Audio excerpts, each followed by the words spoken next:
welcome to GCF Bulacan. Kami po ay nagagalak na makasama namin kayo sa araw na ito upang maparangalan ng ating Panginoon.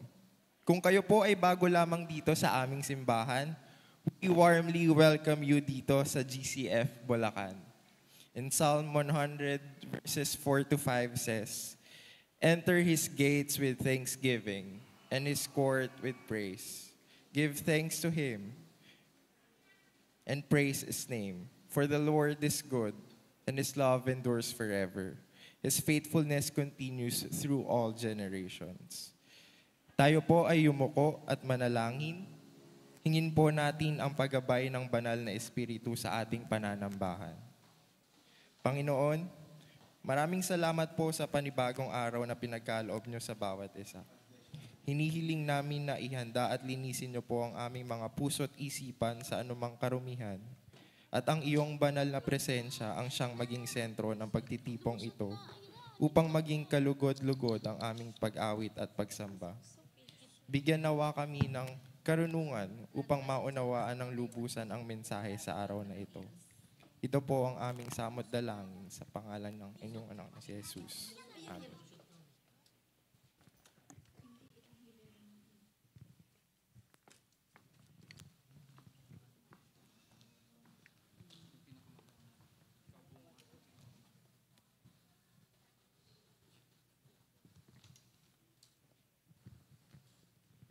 Good morning po sa lahat. Praise God. Ngayon pong buwan na ito ay ating isine-celebrate ang family. It's a family month. Yan. At tunay po na napakabuti ng ating Diyos na tayong lahat ay biniyayaan ng pamilya. Amen po ba? Amen. Yan. Ang sabi po dito sa Psalm 128 verses 1 to 6. Blessed is everyone who fears the Lord, who walks in his ways and lives according to his commandments. For you shall eat the fruit of your hands. You will be happy and blessed, and it will be well with you. Your wife shall be like a fruitful vine within the innermost part of your house. Your children will be like olive plants around your table. Behold, for so shall the man be blessed and divinely favored who fears the Lord and worships him with obedience. Verse 6, indeed, may you see your family perpetuated in your children's children. Peace be upon Israel. Salamat, Panginoon, sa aming pamilya. Salamat po, Panginoon, na kami ay po pwedeng lumapit sa iyo at pagpapalain mo kami, hindi lamang personally, kundi as a whole family. Amen? Shall we all arise in the presence of God and let's sing this song, the family prayer.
For me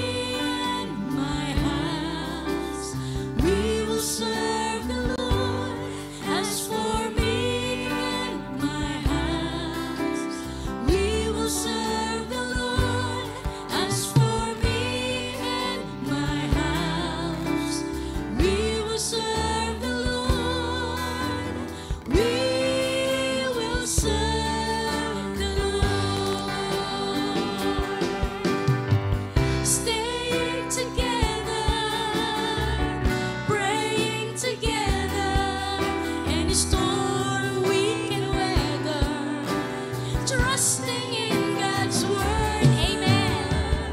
We need each other, fathers and mothers, sisters and brothers, in harmony and love. As for me and my house, we will serve the Lord. As for me and my house, we will serve the Lord. As for me and my house, we will serve the Lord. We will serve. Once again, let's sing this song. As for me and my house, as for me and my house, we will serve the Lord. As for me and my yes, oh Lord. This is our prayer, oh Lord. Thank you, Jesus. My house, we will serve the Lord. We will serve the Lord. We will serve the Lord. Oh yes, God. We will serve the Lord.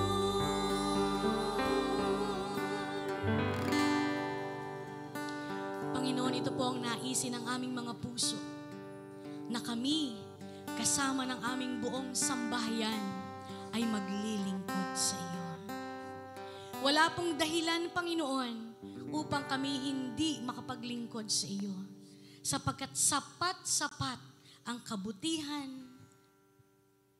ang kadakilaan, ang probisyon mo sa aming mga buhay. It is always a privilege, O God, to serve you. And this is our prayer, that as for us and our families, we will serve you, O God. Amen. Amen. Palakpakan nga po natin ang Panginoon sa buhay ng ating mga pamilya. Napakarami po ang may struggles, di ba? Sa pamilya, merong iba may mga family problems, pero meron din naman na tunay na binless ng Lord. Kung sakali man ang ating pamilya ay hindi pa buong sumasamba sa Panginoon, huwag tayong manghinawa. At sa atin naman, na buong-buo na naglilingkod sa Panginoon, praise be to God. Amen po ba? Amen. Amen. Good morning. Good morning. Pakisabi nyo nga po sa katabi nyo, good morning, sister. Tapos yung kawayan nyo yung nandun sa likod. Kasi po, na-miss namin talaga. 2 linggo kami. Binaha, okay? Praise God. Good morning. Salamat po sa Panginoon. Salamat po tayo. Umahon na. Salamat po. Lumitaw na ang lupa. Ano? Praise God. Napakabuti ng Diyos. Isang bagay po ang nakita namin. Ang daming rasyon. Ay, hindi po. Hindi yon.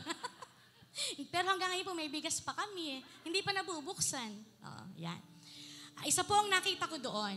Ang Diyos natin, kailanman, hindi niya tayo iiwan, ni pababayaan man. Amen po ba? Amen. Bakit? Because our God is always here. Our God is always here in our hearts. Amen. Come on, let's give our praise to the Lord. At yung awit na ito po, tuwing ito'y kinakanta ko, iniisip kong kasama ako ng mga Israelita na lumalabas doon sa Ehipto. Yes. As I'm singing this, yun lagi ang ini-imagine ko. Come on, church. Yeah. Come on.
matters most, O Lord, na alam po namin kasama ka namin, Panginoon. Because all these things are in vain kung wala ka po, Panginoon, sa aming kalagitnaan. And you are the only audience that we have here, Lord. Hallelujah. Salamat po, Panginoon. Maraming salamat po. Sobrang thank you, Lord, for all the blessings that you keep on giving us, that you keep on favoring your people, O Lord. Oh God, you are so good. You are so faithful, O God. And in this place, O Lord, right now, right here, we will continuously declare the praises of your people, O God. Reason why you made us to worship you alone.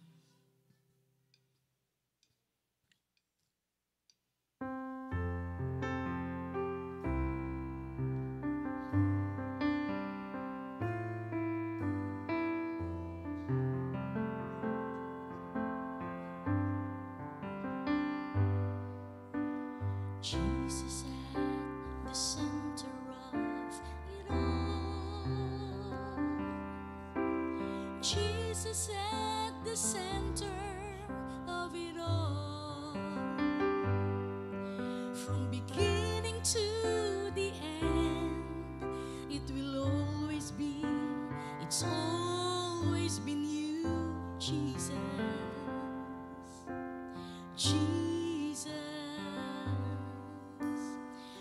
Jesus at the center of it all.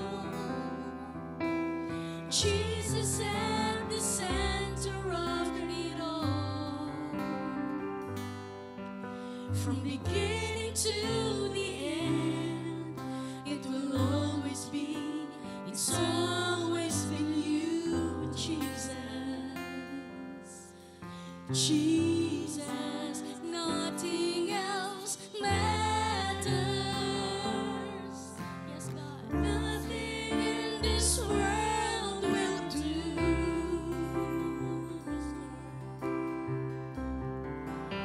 'Cause Jesus, you're the center. Everything revolves around you.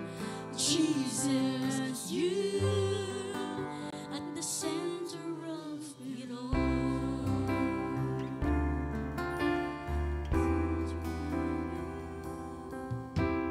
Jesus, be the center of my life. Jesus, be the center of my life. From beginning to the end, it will always be, it's always been you, Jesus. Jesus, nothing else matters. Nothing in this world will do. 'Cause Jesus, you're the center. Everything revolves around you. Jesus, you.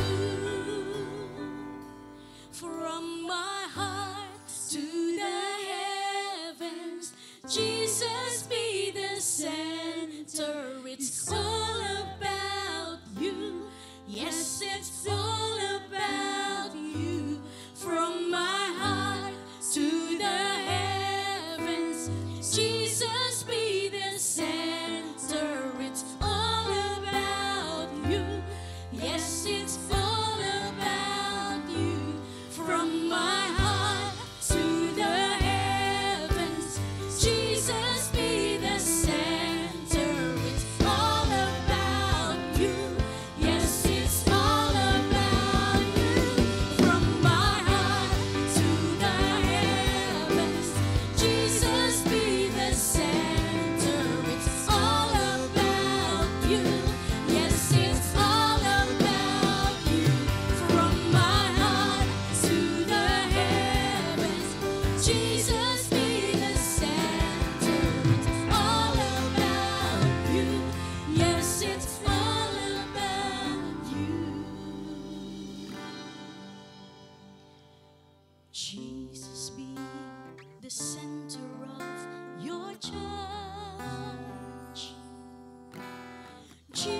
Jesus, be the center of your church,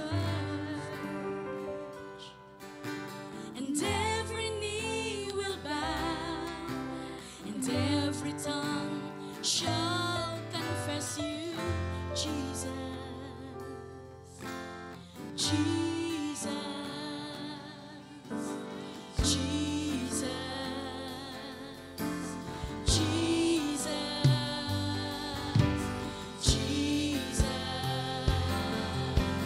Jesus, Jesus. Come on, sing Jesus.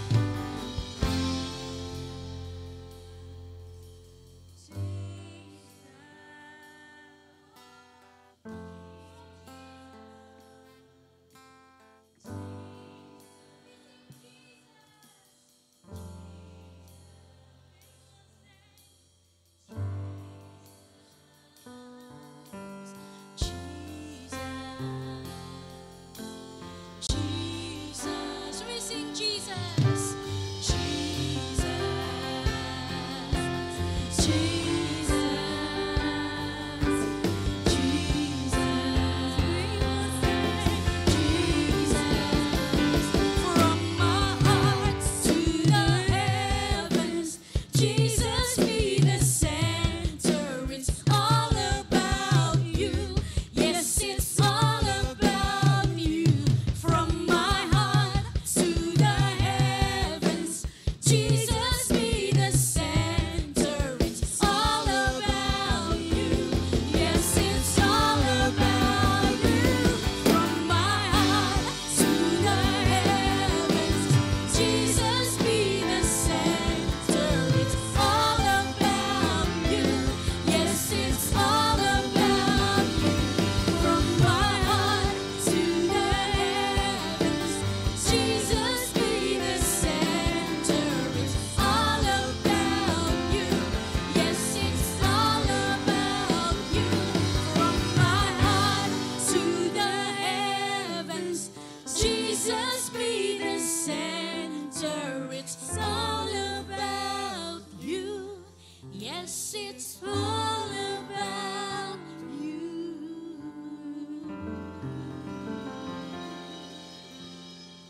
It's all about you, oh God.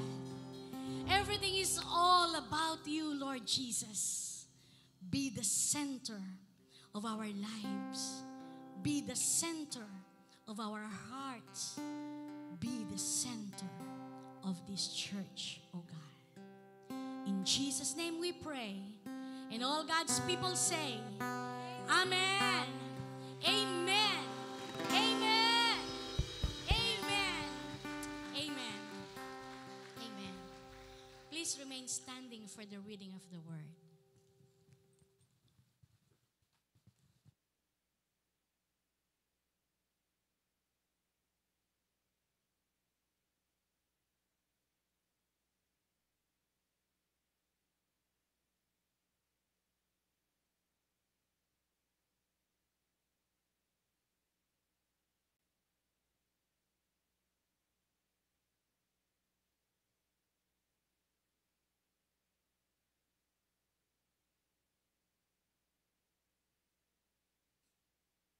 Reading from Psalms 133, verse 1. Behold, how good and how pleasant it is for brothers to dwell together in unity. Tayo po'y manalangin. Ama naming banal na nasa langit, tunay Panginoon, kami ay nagpapasalamat dahil binigyan mo kami ng pamilya, Panginoon, na siyang bumubuo ng iglesyang ito, Panginoon. Salamat sa mga magulang namin, Panginoon, na nag-aaruga sa amin at patuloy na nag-aaruga pa sa mga kapatiran namin, Panginoon. Salamat, Panginoon, dahil alam namin sa bawat pagkakataon nariyan kayo upang kami ay gabayan sa aming mga pamilya, kami ay pangunahan ng aming mga pamilya. Sa umagang ito, Panginoon, nais naming itaas ang bawat isang pamilya, Panginoon, lalo na yung may dinadalang kabigatan sa kanilang pang-araw-araw, sa kanilang hinaharap, Panginoon, na tulungan mo sila, Panginoon, padama mo, Panginoon, ang iyong kamay sa kanila, Panginoon, upang sa ganon ay maibsan ang mga kabigatan na kanilang kinakaharap. Lord, patuloy din namin kinukumit at pinapanalangin, Panginoon, ang mga pamilya na may dinadalang may karamdaman, Panginoon. Dalangin namin ang iyong pagpapagaling, paghipo, Panginoon, ng mga karamdaman nila. Lord, kung ano man po ang iniinom nila, kung ano man po ang ginagamit nila, Panginoon, kayo, Panginoon, ang siyang manguna, kayo, Panginoon, ang siyang gumamot nito, Panginoon. Lord, patuloy din kaming lumalapit at nananalangin sa inyo, Panginoon, na pagpalain mo ang aming iglesia, ang mga gawain ng aming iglesia. Lord, pangunahan mo ang bawat isang pamilya na maipakilala kayo sa loob ng tahanan, Panginoon. Dalangin namin, Panginoon, desire ng church na ito, Panginoon, ang bawat isang pamilya na naririto, Panginoon, ay makakilala sa inyo, Panginoon. Pagharian ninyo, Panginoon, ang bawat isang tahanan na merong bahagi sa church na ito. Lord, dalangin namin ang bawat tahanan ay maging daluyan ng pagpapala mo, Panginoon, sa kanilang komunidad. Daluyan, Panginoon, ng pagkakataon kung saan kayo ang siyang may bubuhat sa lugar na yon. Ang pangalan mo ang siyang maihahayag sa mga lugar kung nasaan sila naroroon. Lord, patuloy din namin itinataas sa iyo ang aming iglesia sa mga pinagdadaanan nito, Panginoon. Lord, patuloy mong pag-ingatan ang mga pastor ng aming iglesia, Panginoon. Ang aming head pastor, Panginoon, si Pastor Buboy, ay patuloy mong pag-ingatan, bigyan ng wisdom, Panginoon, sa pangunguna sa aming church. Lord, bigyan mo rin siya ng wisdom para sa kanyang pamilya, sa pangunguna niya sa kanyang pamilya. Ganun din, Panginoon, patuloy naming pinagpipray din ang mga leaders ng aming church, Panginoon, ang bawat isang bahagi na leaders na church, Panginoon, ang mga ministry heads namin, Panginoon, patuloy niyo pong paghawakan ng mga leaders na ito, Panginoon. Patuloy niyong gamitin sa gawain at higit pa, Panginoon, gamitin sila sa kanilang mga tahanan upang ang iyong pangalan ay patuloy na may taas sa loob ng bawat isang tahanan. Lord, salamat ng marami dahil kayo ang aming Diyos. Kayo ang Diyos na naglikha ng pagkakaisa sa loob ng sa mga kapatiran, Panginoon. Kayo ang Diyos na naglikha, Panginoon, ng pag-ibig, nagbigay ng pag-ibig sa amin, Panginoon, upang matutunan namin kayong mahalin, matutunan namin mahalin ang bawat isa, Panginoon. Kaya ngayong magang ito, dalangin din namin, Panginoon, pag umapawin mo ang pag-ibig sa amin, Panginoon, pag-unawa sa bawat isa, maging sa mga higit, Panginoon, sa mga kapamilya namin at kasamahan namin, Panginoon. Lord, maraming salamat sa inyong kabutihan. Maraming salamat, Panginoon, sa iyong mga biyaya na binubuhos sa amin. At Lord, samahan mo kami sa aming pagpapatuloy ng aming gawain ngayong umagang ito. Ito ang aming dalangin sa pangalan ni Jesus. Amen. Magandang umaga po. Pwede na po tayong umaupo.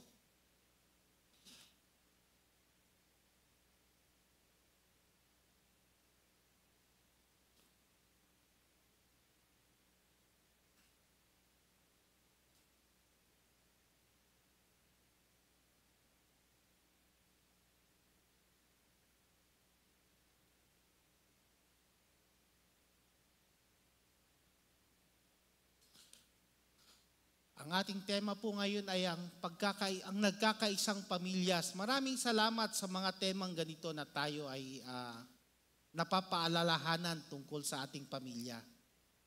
Nung pinag-aaralan ko yung mensahe natin ngayong umagang ito, isa sa mga pumasok o naalala na nakita ko ay kung gaano kalakas o gaano katibay ang isang iglesia ay nakabase po sa isang tahanan na sumasamba sa Panginoon.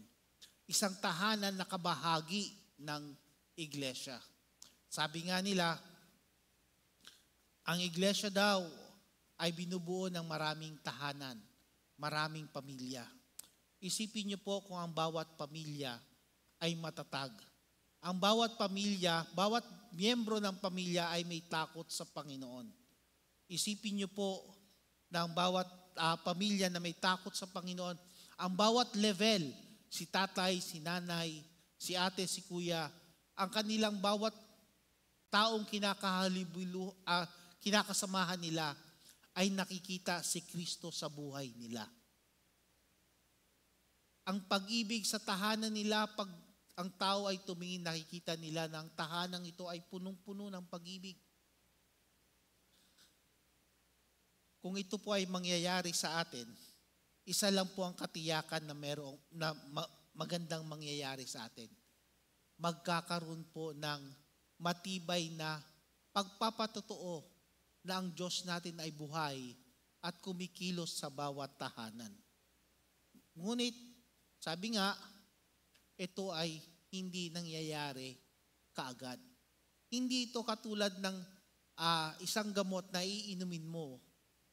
Ito ay bigla na lang tayo magiging maayos. O bigla lang tayo magiging nagkakaisa sa ating tahanan. Ito ay pinagsisikapan. Alam nyo ba mga kapatid, ang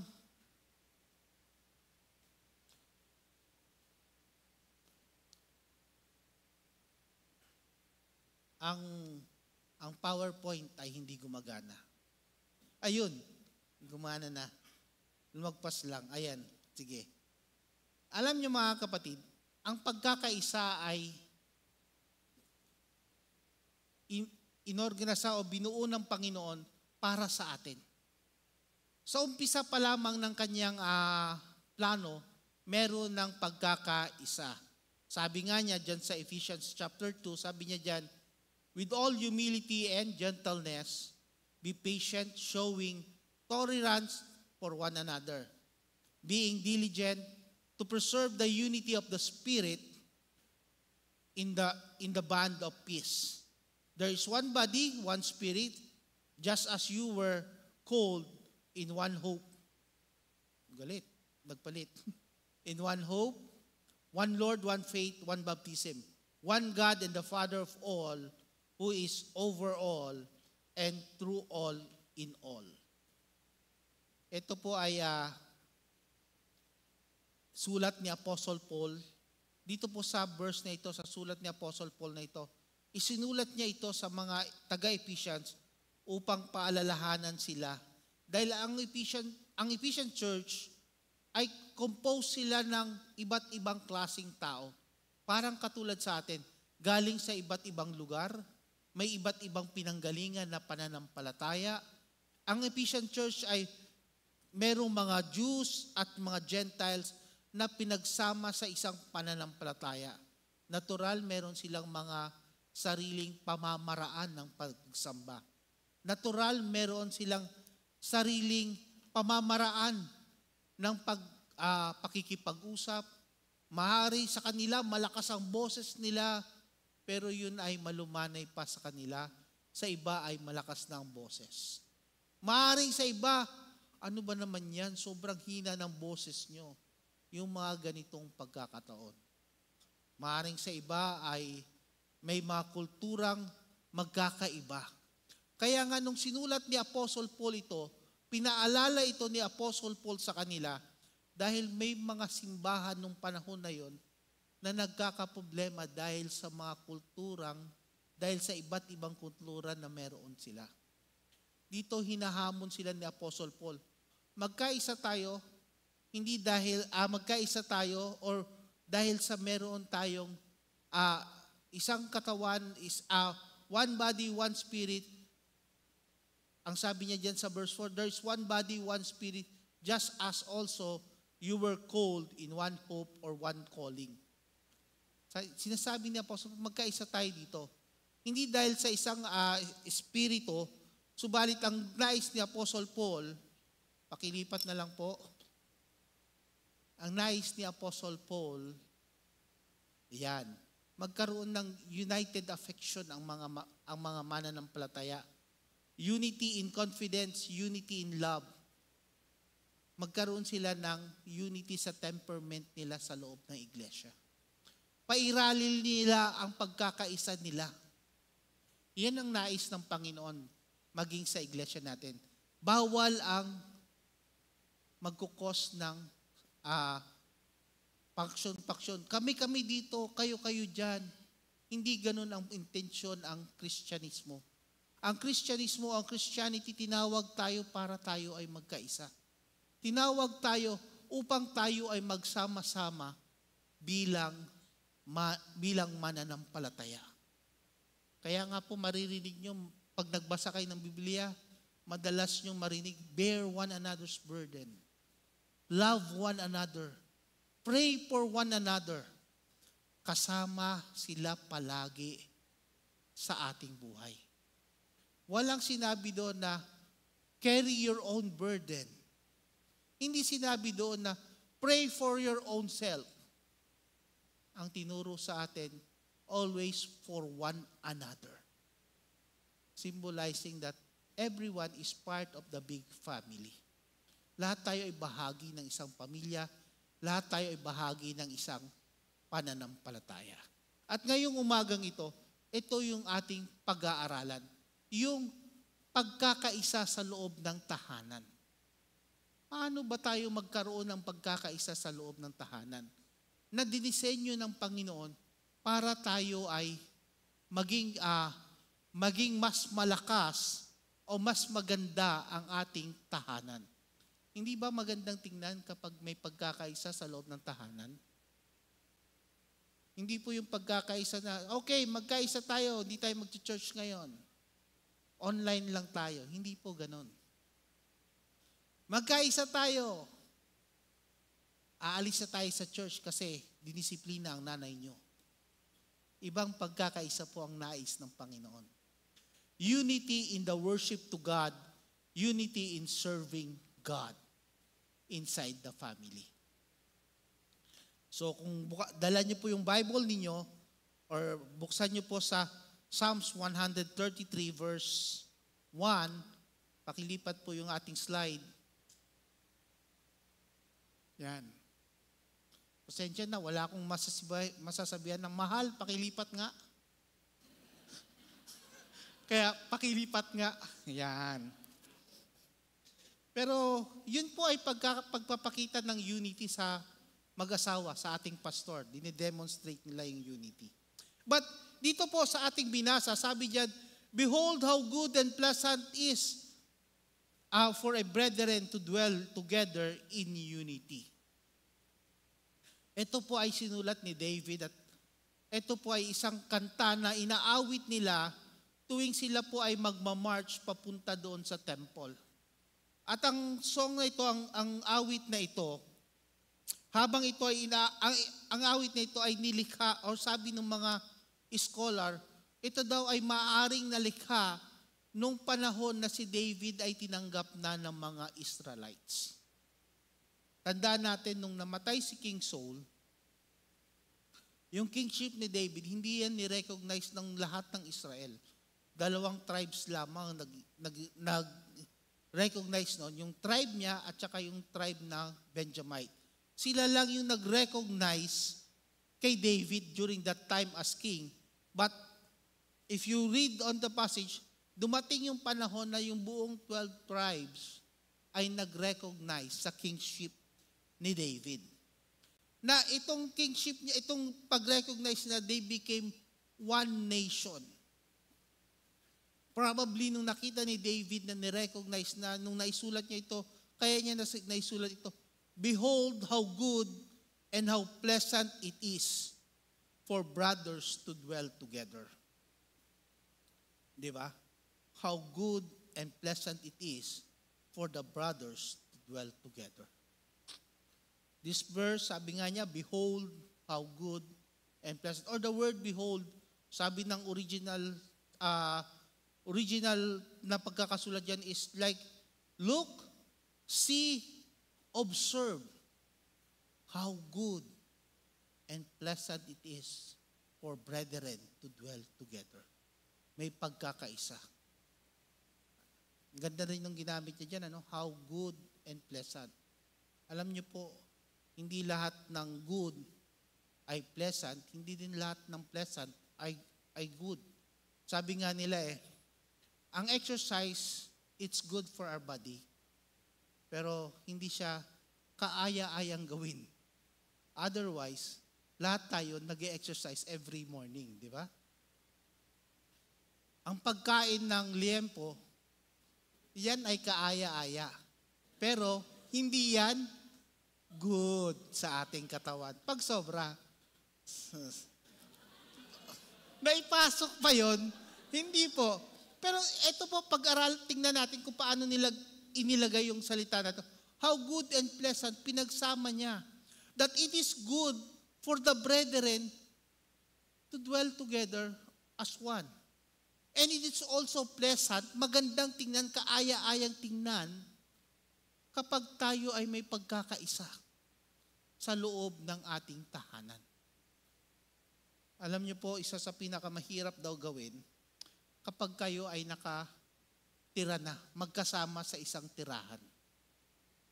Sabi nila, sabi nung binasa ko na na isang aklat, sabi nila, ang conflict daw nagsisimula kapag ang mga tao ay magkasama na sa isang titirahan, sabay matulog, sabay kumain, sabay gawain sa loob ng tahanan. Diyan nagkakaroon ng conflict. Yung personality ng tao, makikilala mo yung kung sino yung tao, kung ano yung ugaling hindi maganda, ang ugaling hindi mo gusto. Naalala ko yung misis ko. Alam niyo po yung unang pinag-awayan namin ng misis ko? Yung toothpaste. Yung pagpisil ng toothpaste. Ako gusto kong magpumisil ng toothpaste sa gitna. Pipisilin ko yung toothpaste. Ang gusto niya doon sa dulo. Paakyat. Kaya pinag-awayan namin yun. Buti na lang ako ang nagwagi. Wala na siya ngayon. Ay, nandiyan pala yung mga anak ko. Sorry, nak. But the unity, but this is what I mean dito, that if you're dwelling together and there is unity sa loob ng tahanan, it would be maganda siyang tingnan in terms of our testimony. Maganda siyang tingnan in terms of our sa community natin, di ba? Pag-witness pag-isa. Ganun din, hindi lang siya magandang tingnan, masarap din siya sa pakiramdam na nagkakaisa tayo. Pagdating ng Sabado, mga anak, pupunta tayo sa discipleship. Sama-sama, isang pamilya. Mag-GG tayo, sama-sama, isang pamilya. Pagkatapos ng GG, magmo-malling tayo. Ayaw nang sumama ng mga bata kasi meron daw silang discipleship. May choir practice. Sana, totoo. Pero the way I observe is, the church natin, ang umaattend ng ating discipleship, adults. Ang umaattend ng ating GG, well, as far as dun sa mga inatinan ko, adults. Di ba marami tayong kabataan? Di ba may mga anak tayo? Well, ito po yung sinasabi natin. How do we initiate unity? O paano natin sisimulan ang unity sa simbahan kung sa tahanan wala tayong unity? At paano ba sinisimulan yun? Next page po. Okay. Unity, we should be united in one faith. Dapat maging united tayo sa isang pananampalataya. If we are to grow and be united in the family, there should be one faith. Meron dapat isa lang ang pananampalataya natin. Merong isang writer na nagsulat, sabi niya, ang question niya doon is, bakit ang mga anak natin na faithful nag-church, pagdating ng certain age, nawawala sa loob ng simbahan? Because the faith was not taught sa kanila, hindi na ituro sa kanila. The relationship in Christ, hindi na ituro sa kanila. Or baka naman, the relationship in Christ was not even present doon sa magulang. Alam lang nila na dapat pag linggo, mag-church sila. Dahil hindi nila alam yung relasyon sa Panginoon, natuwa sila sa kilos ng mundo. Oy, masarap mag-beach pag Sunday. Long weekend. mas masarap na lumabas. Out of town tayo. Anyway, yung ipipreach ni Pastor, pwede naman nating panoorin sa YouTube. Salamat, may option na ganun. Pero tanong, napanood ba sa YouTube? Sana. Ito yung sinasabi ni Apostle Paul, ni King David, how good and how pleasant it is when there is one faith in the family. Isang pananampalataya. Deuteronomy chapter 6, verse, parang ang layo na nung slide. Atras ka po ulit ng isa. Yan. Deuteronomy chapter 6, verse 6 to 9, or actually if you would read that from 1 to 9, pero babasahin ko na lang po sa inyo yung 6 to 9. And these words which I am commanding you today, you shall be on your heart, you shall teach them diligently to your sons, and shall talk of them when you sit in your house, and when you walk by the way, and when you lie down, and when you rise up. You shall bind them as a sign on your hand, and they shall be as a portals on your forehead. You shall write them on the doorstep of your house and on your gates. Alam niyo po, ang pagkakasulat na ito po ay habilin sa kanila o sinabi sa kanila bago sila pumasok sa promised land. Ganito kayo mamumuhay bago doon sa lugar na pinangako sa inyo. Pero umpisahan natin sa pag-ibig ng Panginoon. That they should learn to love God. Why? No matter, o kahit na anong, sabi nga, kahit na anong lakas ng desire mo na i-keep ang commandment ng Panginoon, kung wala kang pag-ibig sa Panginoon, walang mangyayari. Kaya nga sabi niya, sa verse 6 pa lang, sabi niya, di ba? These words which I am commanding you today shall be on your heart. Was addressing doon sa mga magulang. Itong mga salita na ito. Si Moses was teaching them to love, to honor God first. And do the same sa iyong mga anak. You see, kung magkakaroon ng isang pananampalataya ang tahanan, magsisimula yung kapatid sa ating mga magulang. Sa ating mga magulang. Nagsisimula ang pagkakaisa ng tahanan sa ating mga magulang. Naalala ko noon nung may mga biruan sa church namin na, bakit nandito ka? Sabi ng papa ko, pumunta daw ako dito eh. Nasaan papa mo? Busy siya eh. Anong ginagawa? May quorum. Nagtutong eats. Sabi ng papa ko, wag daw akong uminom. Bakit? Kasi siya, uminom, nagkaroon ng sakit eh. It's not what you teach, but what you practice ang na-observe ng bawat isang kabataan. So if we are not sincere sa ating pananampalataya, if we are not, o kung wala tayong pananampalataya mismo sa Panginoon, or hindi natin sinurge yung ating puso, natanong mo na ba sa sarili mo minsan na, pag namatay ka, saan ka pupunta? Natanong mo na ba na, sa langit kaya ako pupunta? At ang sagot ba ay, sa langit, sigurado ka bang 100%? Mga kapatid, kung hindi ka sigurado, merong problema ang iyong kaligtasan. Kung hindi ka sigurado kung saan ka pupunta, may problema ang iyong kaligtasan. May problema ang iyong pananampalataya sa Diyos.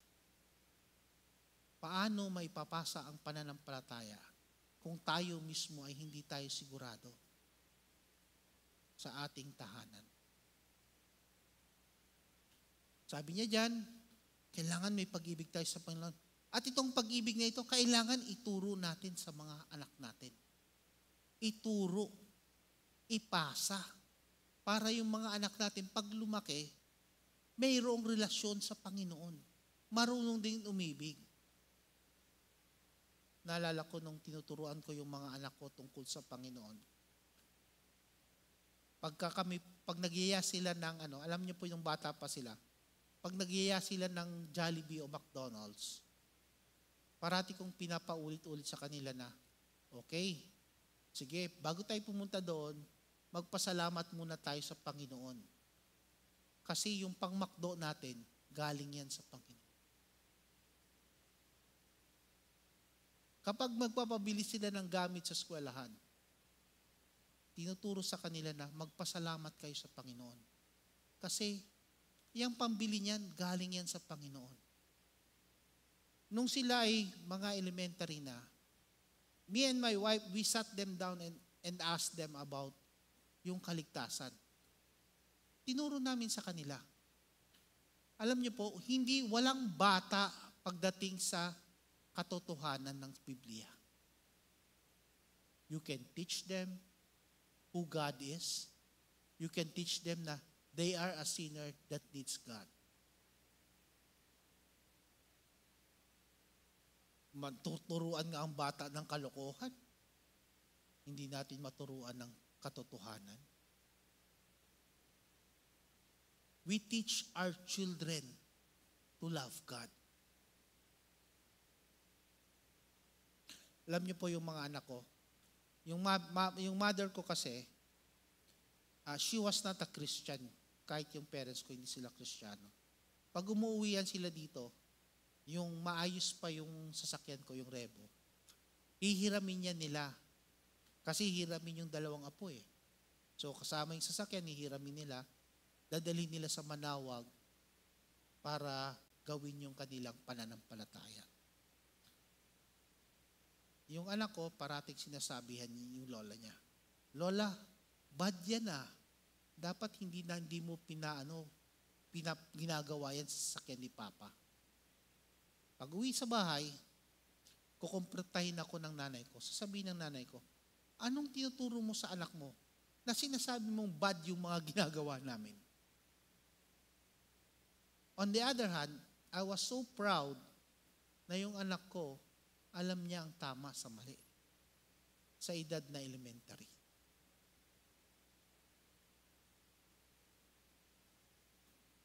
You see, pwede nating ituro sa mga bata yung pananampalataya natin. Hindi po sapat na dalhin mo sila sa church every Sunday. Layaan natin ang church magturo sa kanila. Hayaan natin ang church na magbigay sa kanila magpaliwanag sa kanila ng pananampalataya. I assure you sa church natin, tinuturuan yung mga bata natin tungkol sa pananampalataya sa Panginoon. Sa pag-ibig sa Panginoon. Totoo po yan dito sa church natin. Pero, isa rin sa masasabi ko, iba pa rin kapag pinag-uusapan sa loob ng tahanan.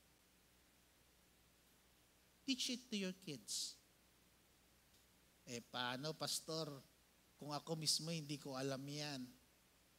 Kapatid, meron tayong mga klase dito. Pag Sabado, pwede kayo mag-discipleship. Meron tayong GG, kapatid. Pwede kang magtanong doon sa GG. Pwede kang pumunta doon. Kung ayaw mo pa yun, kapatid, ang mga pastor natin, available yan sila 24/7. Wag lang yung Pastor Rodney. Mahaba matulog yun eh. Hindi, joke lang. Pero available lahat ng pastors natin. Nandyan yung mga leaders natin. Available yan sila para magpaliwanag sa inyo. Wag lang hindi, joke lang. But the truth is, there are people here, may mga tao dito na pwedeng gamitin ng Panginoon para makilala mo ang Panginoon. Para lumago ka sa Panginoon. Yung pastor natin has been pushing discipleship sa loob ng simbahan. Oras na para tayong mga magulang, lalo na yung hamon sa ating mga tatay, na ma-involve tayo sa discipleship. Paano mo ituturo ang hindi mo alam? Paano mo sasabihin, anak, mahal ka ng Diyos at ang mga kasalanan mo ay pinatawad ng Diyos? Bakit pa? Pinatawad ka na ba ng Diyos? Siguro. Paano mo maituturo ang isang bagay na hindi mo alam? So, turuan natin ang ating mga bata. Turuan natin, dalhin natin sila sa tamang direksyon para may isang pananampalataya sa loob ng tahanan. At sa ganun yung pananampalataya nyo na yan, makikilala ang inyong tahanan na lugar kung saan ang mga tao ay nagmamahal sa Panginoon. And people will see, makikita ng mga tao na ito yung tahanan na may nagmamahal sa Panginoon. Ito yung tahanan na hindi gumagawa ng ganito. Naalala ko yung verse ng 2 Corinthians 6:14, kung saan sa latter part ng 2 Corinthians 6:14, sabi niya doon sa latter part ng sulat ni Apostle Paul, sinabi niya doon na buksan ko po, basahin ko po. Nawala sa notes ko eh. Sa 2 Corinthians chapter 6 verse 14. Ito po yung tungkol po to sa sa separation ng mga Kristiyano sa mundong ito. At maganda po yung pagkakasulat ni Apostle Paul dito nung sinabi niya ito at paalala ito sa ating mga magulang na sabi niya, do not be bound together with unbelievers. For, ito po yung gusto kong basahin natin. What partnership have righteousness with lawlessness? Or, what fellowship has light with darkness? Hindi ba po? Yung bahay natin, if there is one faith, hindi na tayo nakikibagay sa mundo. Madalas na sinasabi ni Pastor, kapag tama ang pananampalataya sa loob ng tahanan, less ang problema ng magulang. Tamang pananampalataya. Separated tayo sa mundo. If we teach them right, they will separate themselves. Incidentally, habang nandito na rin tayo sa verse na ito, kung kayo ay dalagat binata, meron kayong karelasyon, sana Christian. Sabi niya dyan, don't be bound together with unbelievers. Wala ito sa message ko, pero padadaanan ko na lang din.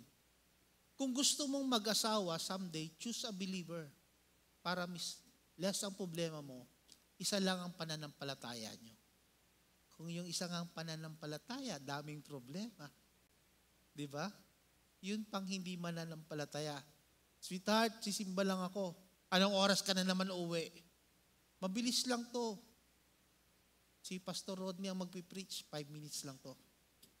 O sige. O bakit dumating ka? 12:00 na. Nag-fellowship pa eh. Nag-speak si Pastor Nantes sa amin kaya mahaba. Joke lang. Love you, friend. Pero this is the point. Pag hindi mananampalataya, there would always be conflict sa ating pag-worship. Young people, hindi sapat ang gwapo, maganda, matalino, maputi, mistiso. Hindi sapat yun. Ang tunay na pag-ibig, nanggagaling sa Panginoon. At hindi base sa pisikal, base sa hindi base sa physical, pero base sa kagandahan ng loob. Pag hindi mananampalataya, anong kagandahang loob meron yan? Pastor, mas mabait pa to kaysa sa unbeliever. Kaysa sa believer. Kasi naman kayong mga believer, ayaw nyo magpakabait eh. Pastor, pwede namang gawing Christian. Marami na nagsabi sa akin yan. Pero alam nyo po, mas marami sa kanila, hiwalay na ngayon. Okay, balik po ako sa topic ko. Hindi po yun yung topic ko.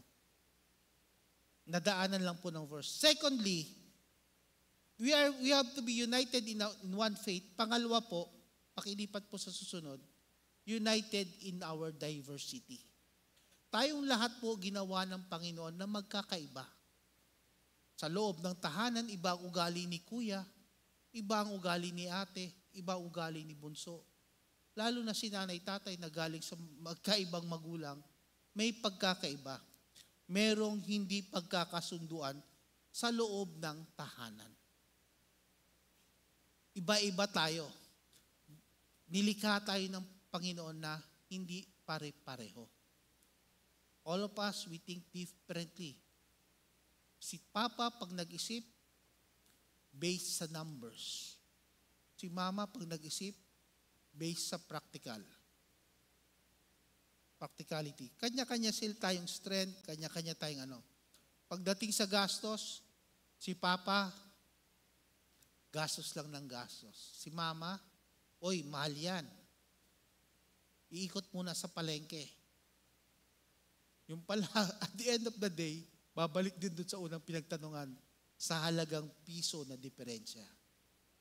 Ganun siya eh. Pagdating sa bahay, pag-aawayan. Piso lang, inubos mo yung oras ko, ang bigat-bigat na itong dinadala ko. Piso eh. But here's the point. God created us differently, but He created us in His own image. Di ba ang ganda? Ang ganda po, no? Different ang pagkalikha sa atin ng Panginoon, pero God created us in His own image na we can be compatible, we can disagree to agree sa pagkakaiba natin. Much like in the church. Di ba? Sa loob ng church, hindi puro preaching lang ang gift. May iba't ibang gift. Tama? Merong kumakanta dito, merong nagpipreach, may nag-a-usher, may mga nagpapapark. Alam niyo po, gift din yun, mabilad ka sa araw at magpark. Kaya paminsan, bigyan nyo naman ng pasasalamat yung mga nagpapark, nag-aayos doon sa parking natin, huwag niyong pagagalitan. Diba? Or merong yung mga gumagawa, yung mga tech natin sa likod. Those are different. Pero pag pinagsama mo sila, it makes our service one big blessing. Ganun din po sa pamilya natin. Magkakaiba tayo, pero pwede tayong mag-agree. Iba't iba ang pamamaraan ng pag-isip, pero iba't iba rin ang isa lang ang resulta. Sa pamilya ko, dalawa lang ang pinapakisamahan ko. Yung dalawang anak ko. Ako ba nakikisama o sila? But anyway, iba din ang approach sa kanila, magkaiba din.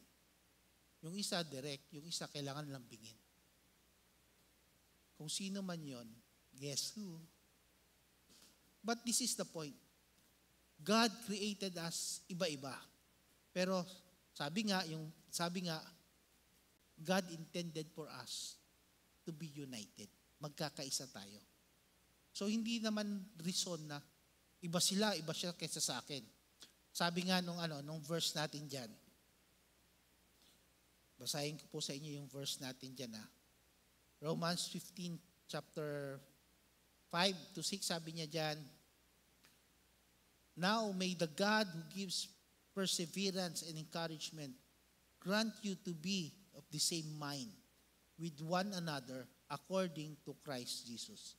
With the same mind according to Christ Jesus. Or to have one mind so that we can lovingly. Kung hindi naman talaga, you disagree, pero wag mong sabihin, ayaw ko. Pag ayaw ko, ayaw ko.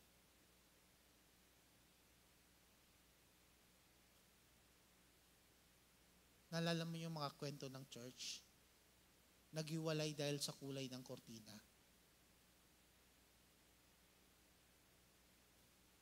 Yung kwento ng church, naghiwalay sila dahil sa kulay ng kortina. Meron akong isang church na nasaksihan ko pero hindi ko nakita yung service nila. Sa loob ng church, may kortina sa gitna. Dito sa kabila, nag-worship iba. Dito sa kabila, nag-worship iba. Magandang illustration sa multiplication, multiplying the church. Pero sa unity, wala, wasak. Ganon din sa family natin. Sometimes we disagree. But let the love of Christ, yung pag-unawa ng Panginoon, flow through sa ating family.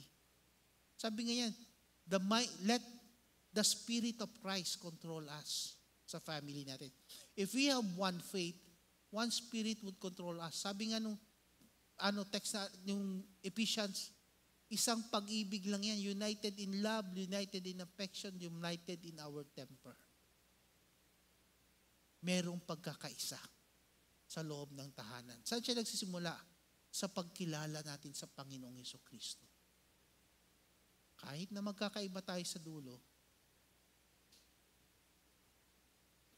tatlo lang kami pero pag nag-away kami sa papanoorin namin sa TV time, yung isa gusto ganito, yung isa gusto ganito. Naalala ko noon, sinasabi ko sa mga anak, nung bata pa sila, madali pang kontrolin eh. Kasi sa bahay namin, ever since, isa lang po talaga parati ang TV. Para nababantayan namin yung mga bata. Pero ngayong malalaki na sila, isa pa rin ang TV. Kasi walang tao na sa bahay namin. But noon, pag nanood kami ng TV, magtatalo. Hindi pa, gusto kong panoorin ito eh.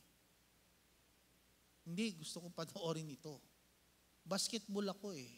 Si Mrs. meron siya, yung talk show ang kanyang gustong panoorin. But we can agree to disagree. Hindi naman nasira yung pamilya namin. Nabuo pa, napagbigyan pa. Because God is in the center of the family. If God is the center, walang di pag-uunawaan na hindi mapagkakasunduan. Walang talento na hindi babagay sa loob ng pamilya. Lahat ay mabubuo sa loob ng pamilya. In conclusion, pakilipat po uli, mahal.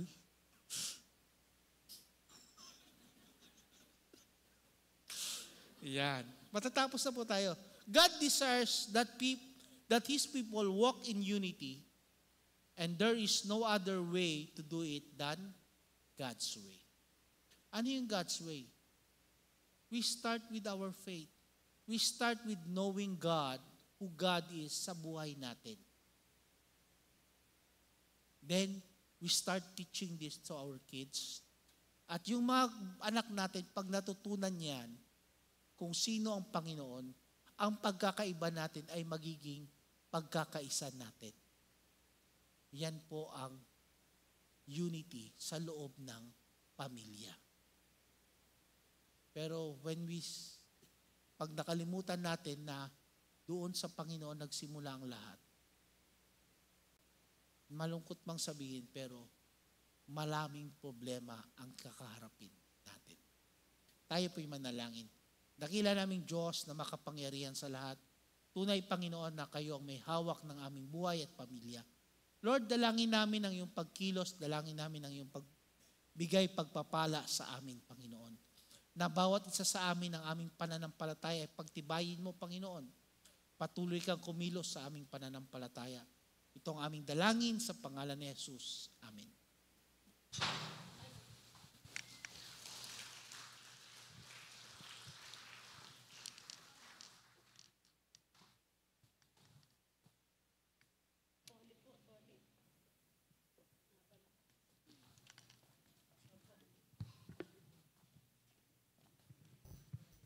Napakaganda po ng ating mensahe, no? Sobra. Tayo ay diversified, pero we can still be united. No? Kahit iba-iba tayo, pwede tayong pagsamasamahin ng Panginoon. Ganon din po sa ating pamilya. Magkakaiba, pero nagkakaisa at nagmamahalan. Pwede po ba tayong tumayong lahat at awitin po natin tong awit na ito bilang pagtugon natin, no? Doon sa mensahe ng Panginoon. As for me and my house, we will serve the Lord.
Hello, Sam.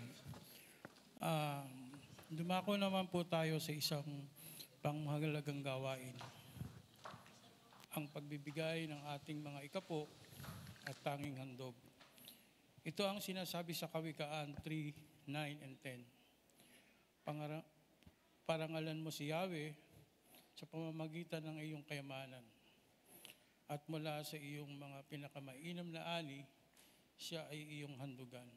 Sa gayon, kamalig mo ay lagi ng aapaw, sisiglan ng iyong lagi ng aapaw, sisiglan ng inumin ay hindi na matutuyuan. Tayo po ay manalangin. Diyos naming amang makapangyarihan sa lahat, maraming salamat po sa inyo ngayong oras na ito, ngayong araw na ito, Panginoon, na kami po ay narito, Panginoon, upang magpurit, magpasalamat sa inyo. Salamat sa nagdaang isang linggo, Panginoon, ay yung pag-iingat sa aming mga buhay, Panginoon. Pagpalain mo rin po yung aming mga ikapo na aming ihahandog sa inyo, Panginoon. Nawa po, Panginoon, ay magamit mo ito sa iyong iglesia, Panginoon, upang mapalawig pa, Panginoon, ang mga gawain para sa inyo. Na marami pang mga tao na makakilala, Panginoon, at lumapit sa inyo, Lord God. Sa pamamagitan, Panginoon, ng aming mga ikapo, ay maparangalan ka po namin at papapurihan sa bawat buhay namin, O Diyos. Salamat din po sa mga hanap buhay na patuloy na pinagkakaloob mo sa bawat isa sa amin. Lahat po ng aming pinagkikitaan, Panginoon, aming sa hanap buhay namin, Panginoon, ay ito po ay inyong kaloob, O Diyos. Dinadalangin ko din po, Panginoon, yung mga tao na naghahanap ng hanap buhay o trabaho, Panginoon. Bigyan mo po sila, Panginoon, upang sila rin po ay makapagkaloob sa inyo. Makita nila at makita ng bawat isa sa amin, Panginoon, ang iyong mga pangako sa bawat isa sa amin, O Diyos. Pagpalain mo po yung may mga business, yung mga nagtatrabaho sa mga opisina, Panginoon.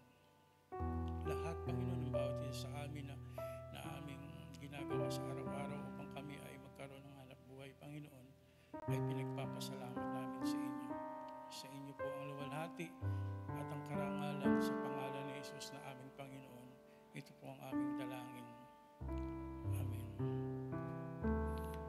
Kung nais niyo pong magkaloob ng inyong tithes and offering through online and mobile banking platform, maaari po tayong maghulog ng sa mga bank account na makikita natin sa ating screen. Maraming salamat po.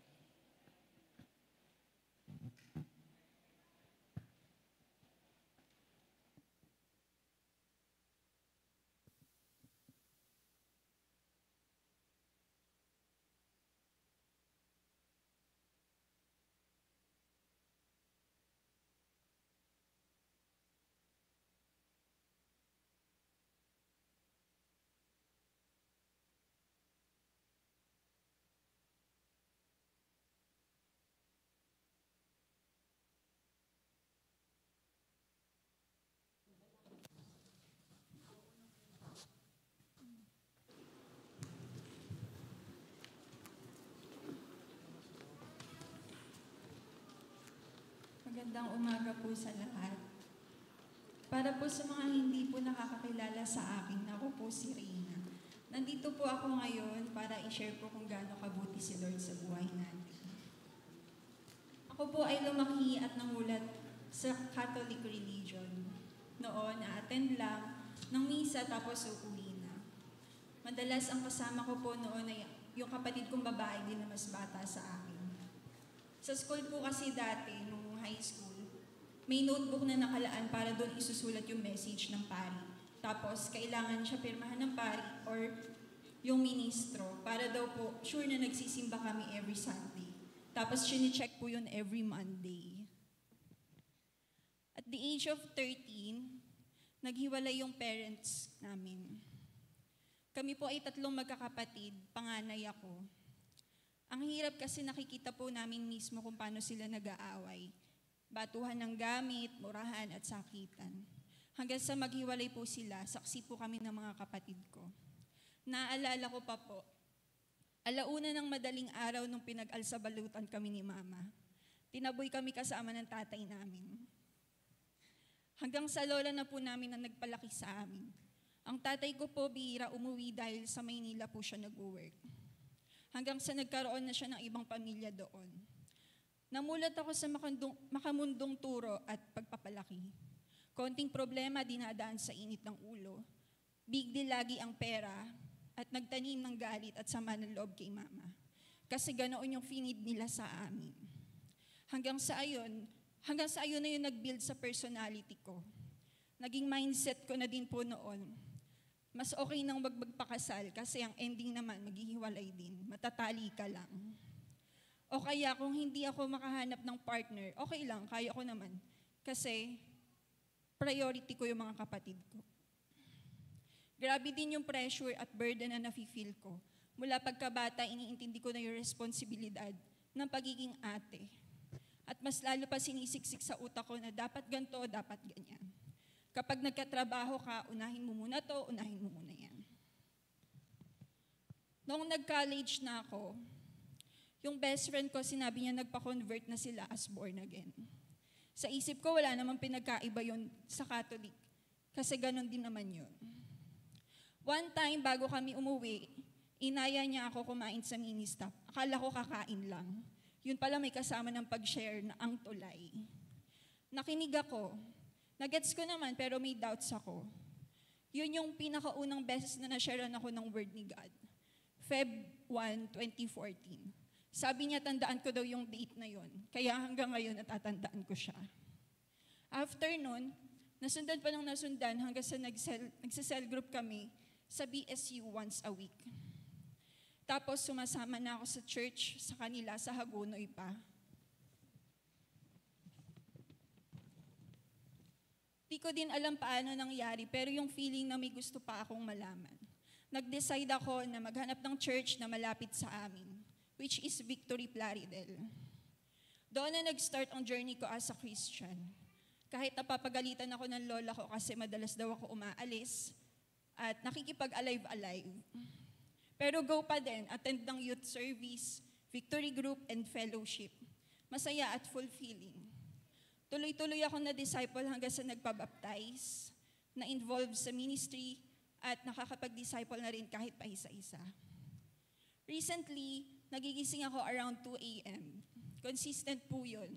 Kinukwento ko lagi kay Koy. Doon ako mas nakakapag-pray at quiet time with Lord. Mga ilang minutes, tulala muna ako. Tapos may isip ko yung mga pangyayari sa buhay mula pagkabata. Grabe ang pasasalamat ko sa Lord na hindi ako hinayaan na maligaw ng landas at maimpluwensyahan ng hindi maganda. Grabe yung blessings niya mula noon hanggang ngayon na may asawa na ako at magkakaanak. Hindi ko po akalain na at the age of 25 makakapag-asawa ako. Iba talaga ang plano ng Diyos sa plano natin. Blessing sa akin si Koy kasi naging way din siya para mas makilala ko si Lord. Madami ako natututunan sa kanya on how to handle things. Siya kasi kalmado lang, which is kabaligtaran ko. Pasasalamat din po sa aming Gigi na gumagabay sa amin, kasamang magdasal, masayang fellowship at masasarap na pagkain. Madaming binago si Lord sa akin. Hindi pala madali maging Christian. Mas mahirap pala siya kasi every time na magkakaproblema, tinitest ka kung paano mo siya i-handle. Hindi na puro init ng ulo na lang gaya ng dati. Naging okay na din po yung relationship namin ni Mama. Nagkaroon ng restoration after so many years na walang pag-uusap. Pinakita sa akin ni Lord na kailangan magpatawad kahit hindi sila humihingi ng tawad. Kasi sarili ko lang yung magkakaroon ng burden. Alam niyo po yung feeling na may part sa heart niyo na sobrang bigat. Ganun po siya. Hindi dapat nagtatanim ng galit kahit kanino, lalong-lalo na sa parents. Ano man yung nagawa nila na nakasakit sa atin, dapat kalimutan na. Spend time with them hanggat kaya at pwede pa kasi hindi na sila pabata. Nagkakaedad na sila. Ganon din po tayo. Hindi tayo pabata as we go through this journey. Madaming i-reveal sa atin ng Panginoon na talagang i-correct ang puso natin at kung gaano kaganda ang buhay sa kabila ng mga bitterness. Mabilis lang po ang buhay. Hindi po natin namamalayan na sa dulo na pala tayo. Huwag po natin hayaan na may mga pagsisihan tayo habang nabubuhay pa. Nawa din po lahat ng gagawin at ginagawa natin ay nakakalugod sa Panginoon. Ayan. Salamat po sa pakikinig sa testimony ng aking asawa. Ang sabi nga po sa Santiago 4:14, hindi nga ninyo alam kung ano ang mangyayari sa inyo sa araw ng bukas. Ang buhay ninyo ay parang usok lamang, sandaling lumilitaw at agad nawawala. Ang ating Ama sa langit lang po ang nakakaalam ng mangyayari sa buhay natin. Maaari ngayon malakas tayo, ngunit hindi na sa susunod na taon. Maaari po ngayon ay sagana tayo, ngunit hindi na sa susunod na buwan. Ang gusto ko pong iparating ay lagi nating piliin at gawin ang mga bagay na nakalulugod sa Panginoon.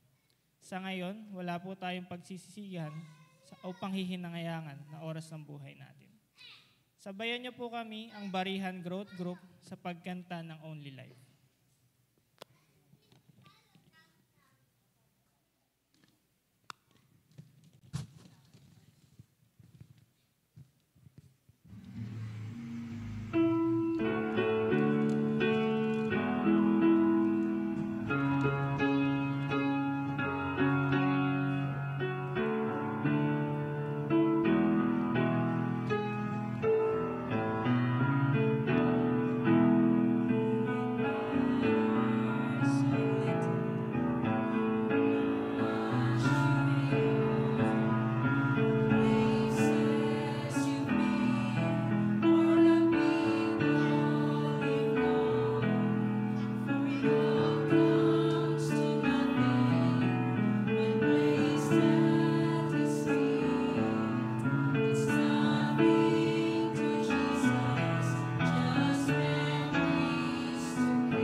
Kami po ay labis na nagagalak at nagpapasalamat sa mga bisitang dumalo sa araw na ito. If it's your first time here po dito sa GCF Bulacan, inaanyayahan po kayong tumayo sa inyong kinauupuan. Meron po bang new visitors today? If wala naman po, our doors are always open and we are always hopeful for new faces in the future. And for some of our announcements, first one po is yung coffee ministry. Binuksan na po natin muli ang ating coffee ministry sa Convention Municipal Ground every 6 a.m. hanggang 7:30 ng umaga. Nangangailangan po tayo ng mga counselors para magbahagi ng mabuting balita. Kailangan din po natin ng makakatuwang sa pagpe-prepare at pagbibigay ng free coffee sa mga tao doon.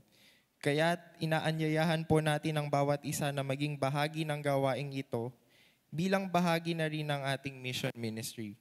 Pagkatapos po nito ay sabay-sabay po tayong babalik dito sa GCF para naman sa ating mga discipleship training. Salamat po.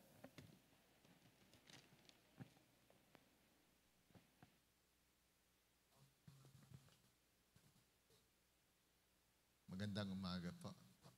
-1. May -1 ba dyan? Mag-a-announce lang po. Anyway, we praise and thank God for this morning at especially for this month kung saan tayo ay nagse-celebrate ng ating family month. No? Ating binibigang diin ang kahalagahan ng pamilya at kung paano magkakaroon ng tunay na pagmamahalan, pagkakaisa sa loob ng isang tahanan na nais ng Panginoong Diyos sa bawat pamilyang Kristiyano. And then, kung magkakaroon ng tunay na pagkakaisa sa loob ng tahanan, ito ay magre-reflect sa buhay natin at maipapasa natin sa iba namang pamilya. May pagkakataon po tayo na i-display ang unity ng family natin at ng church natin sa darating po na August 28. It's a Monday, it's a holiday. So tayo po ay pupunta dito alas 9 ng umaga at ihanda niyo po yung buong araw dahil hanggang alas 3 po tayo ay maraming activities. Yan. So sama-sama po ito mula sa mga apo hanggang sa lolo. Kayo po ay inaanyayahan na makiisa sa ating pag-celebrate ng Family Month na may temang pamilyang Come one, come all. Tayo po ay paghahandaan ng maraming activities at magiging masaya po tayo sa araw na to. Isa po sa magpapasaya sa atin ay ating sama-samang kainan sa lunch. So pot bless po ito. Sana po ang bawat isang pamilya ay magdala ng isang ulam at ang ulam ay sana pwedeng for sharing. So medyo dagdagan nyo ng konti na para po yung iba na hindi makakapagdala ay mahahainan din po natin ng tanghalian. Sa ngayon po, meron po tayong mga nakuha na ng mga listahan. May menudo, may Shanghai, merong ampalaya con carne, mga ganon. Merong ampalaya stuffed with pork. Ayan, ang sarap. At marami pang iba. So may mga palabok, may kakanin. Yun ang mga naalala ko. Ngayon po, pwede pa po kayong maglista. Pwede po kayong, halimbawa, wala po kayo dun sa ating group chat. Dapat nandun po. Magpa-add po kayo para makita ninyo kung ano po yung mga pwede nyo pang dalhin or pwede nyong dagdagan. Lalo na yung kanin, magdadala po kayo ng kanin. Ayan. Magsasaing lang po tayo dito ng mga ilang rice cookers ng kanin, pero sana po may magdala pa rin po ng kanin bukod sa ulam na inyo pong dadalhin. So pasayahin po natin ang ating Family Month at pakita natin na tayo bilang isang iglesia ay pamilya ng Panginoong Diyos at tunay na magkakapatid sa pangalan ni Kristo. May isa po tayong project at ito po yung Daluyan Project, Balik Eskwela. Tayo po ay merong 215 na rough estimate po ng mga bata na grade schooler, preschool, grade 1 to grade 7, yun po yung aming binilang. Mga bata dito sa Kids Church, sa ating mga outreaches, at kung saan-saan pa. Sa Dakila, ayan. So 215 po. Ngayon po, paano po kayo makakapag-participate sa project na ito? Meron po tayong tindahan diyan sa likod, sa lobby. At andun po yung example, sana pala dinala ko dito, pero isa po siyang plastic bag, plastic envelope na may mga notebook, Crayola, lapis, ballpen, ano pa ba, eraser, scissors, pad, paper, bond paper and all. School supplies, yan. Ngayon po, maaari po kayong bumili, pero hindi nyo po iuwi. Yung pong bibili ninyo ay ibibigay natin doon sa mga 215 na mga bata. So, if the Lord is putting the burden sa inyo pong heart para matulungan natin ang mga bata natin, mabless natin sila sa pagsisimula ng klase, pwede po kayong bumili ng kung ano po yung nilalagay ng Lord sa puso ninyo. Pwedeng isang set, 2 set, or pwede rin mga tingi-tingi. Gusto kong bumili ng 10 ballpen. Ayan, para sa project na to. So, pwede po yun. May checklist po doon. Check nyo lang po or lalagyan nyo lang ng quantity kung ilan ang gusto nyong bilhin. Ang layunin po nito ay maging daluyan ng pagpapala ang bawat pamilya na bumubuo ng GCF sa ibang pamilya, lalo na doon sa mga less fortunate. So, kaya po yung ating pong ibibigay ng mga school supplies, siguro sasabihin niyo po ay medyo late na, pero napag-isipan na all-round naman o year-round naman yung pangangailangan sa school supplies. So, kaya yun po ay pamimigay natin.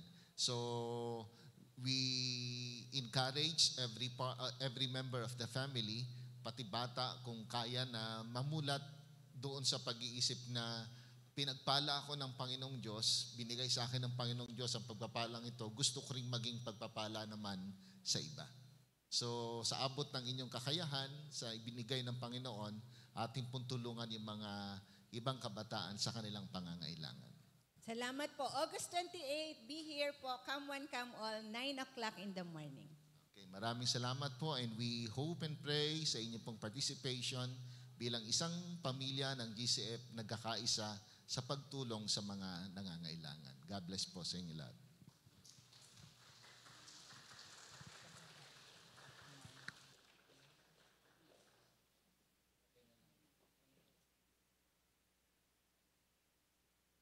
Tayo pong lahat ay tumayo.